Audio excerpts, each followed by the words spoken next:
Selamat siang, Anda menyaksikan Headline News. Pemirsa, penolakan terhadap rancangan revisi Undang-Undang Penyiaran semakin menguat.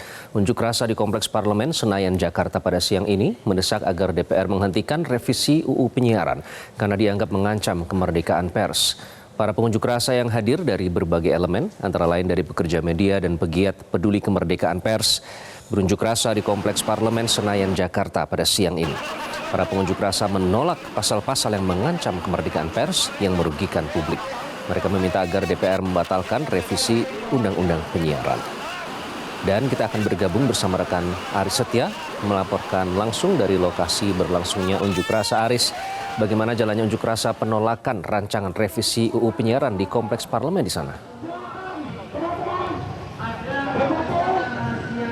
Ya, Iqbal dan juga pemirsa, dapat kami informasikan bahwa tadi sekitar pukul 10.30 waktu Indonesia Barat, bahwa sejumlah organisasi pers yang terdiri dari Ikatan Jurnalis Televisi Indonesia, kemudian ada Persatuan Wartawan Indonesia, dan juga Serikat Pekerja Industri Media dan Industri Kreatif untuk Demokrasi atau Sindikasi ini menggelar aksi gabungan untuk menolak revisi Undang-Undang Penyiaran yang kita ketahui sekarang masih terus dalam pembahasan yang dilakukan oleh Komisi 1 DPR RI sendiri. Dan kita bisa melihat bersama bahwa aksi gabungan, aksi demo ini masih berlangsung sampai dengan saat ini. Sudah setengah jam aksi gabungan, aksi demo ini berlangsung.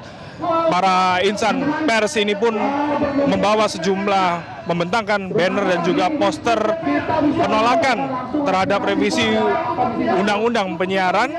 Dan juga tadi sempat dilakukan aksi solidaritas dengan menaruh seluruh perlengkapan ataupun peralatan penyiaran yang dibawa oleh para insan pers yang terdiri dari fotografer maksud kami, dan juga reporter dari media televisi dan juga lain sebagainya.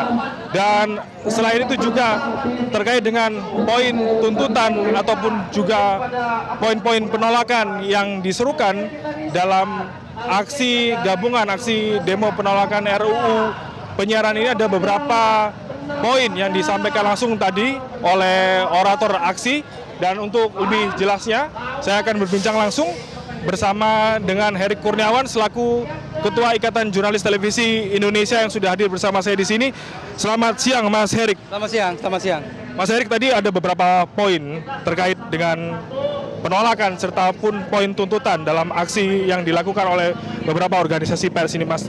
Saya mencermati ada satu poin yang terkait dengan pelarangan penayangan jurnalisme investigasi. Ini bisa dijelaskan, Mas, seperti apa dampak yang akan dirasakan langsung oleh para insan pers terkait dengan pasal ini, Mas? Ya, jadi jurnalisme investigasi adalah mahkota dari kerja-kerja jurnalistik kita.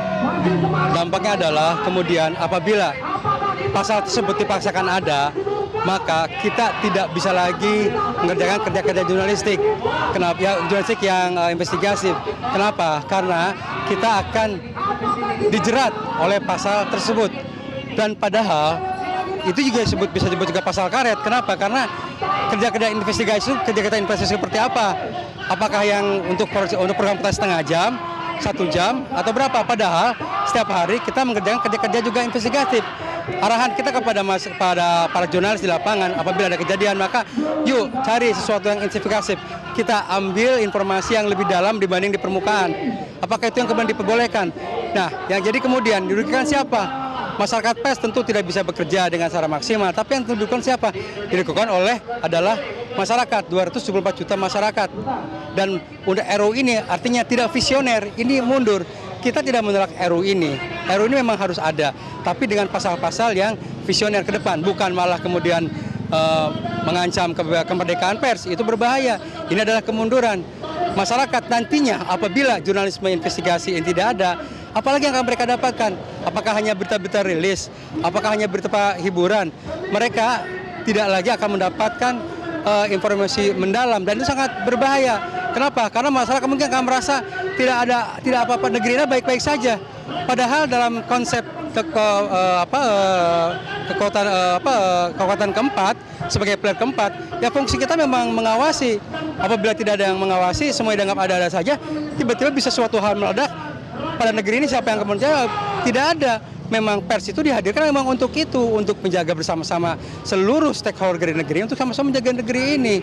Maka sekali lagi kita melawan, kita menolak, bukan untuk masyarakat pers, tapi untuk Republik Indonesia. Dan kami juga tentu mendesak supaya mencabut sekali lagi. Kenapa? Karena dengan mencabut ini juga menunjukkan keberpihakan legislatif kepada masyarakat. Kalau misalnya dipaksakan, saya tanyakan kemana keberpihakannya. Kenapa? Karena hak mendapatkan informasi adalah hak sangat mendasar. Hak untuk bersuara adalah hak yang mendasar.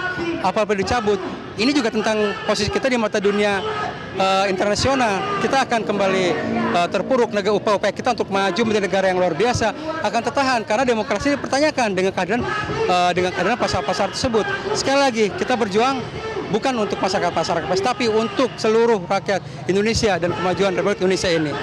Mas Heri, kita ketahui bersama juga bahwa terkait dengan RUU penyiaran ini juga akan mengancam keberlangsungan profesi jurnalistik sendiri. Nah, ini bagaimana tanggapan dari para insan pers kemudian untuk selanjutnya akan menindaklanjuti terkait dengan potensi ini terjadi?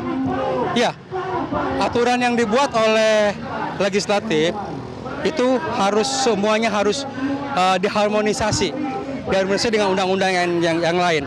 Dan saat ini terkait dengan masyarakat pers itu ada yang namanya Undang-Undang Pers, Undang-Undang 40 tahun 99. Itu kita rawat. Mari kita perkuat Dewan Pers dengan segala regulasi di dalamnya. Nah, di mana juga kemudian saat ini masyarakat pers kita tahu sendiri bahwa kondisi sekarang dengan persaingan sangat ketat, maka kehidupan para jurnalis juga sekarang sudah mulai terancam. Nah, itu juga harus kita perkuat. Mari kita perkuat industri, mari kita perkuat Dewan Pers, masyarakat pers bisa bekerja dengan sebaik mungkin, publik bisa mendapat informasi seterbuka mungkin, dan industri pers juga bisa berkembang dengan sangat sehat. Itu kuncinya, sehingga kemudian pers bisa berkembang maju bersama negeri ini. Baik, terima kasih banyak Mas Heri Kurniawan selaku Ketua Umum IJTI atas informasi yang sudah disampaikan dan juga harapan-harapannya. Semoga ke depan pers Indonesia ini bisa semakin jaya begitu ya Mas. Terima kasih Mas Heri.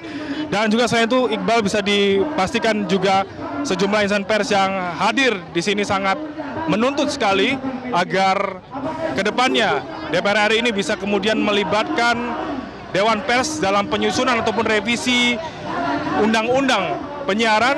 Dan selain itu juga tadi disampaikan oleh Heri Kurniawan bahwa segenap insan pers diharapkan bisa saling bahu-membahu untuk menolak RUU penyiaran. Dan saya itu juga tadi sempat dilaksanakan orasi tidak hanya dari IJTI, kemudian dari PWI, namun juga dari pers mahasiswa sendiri.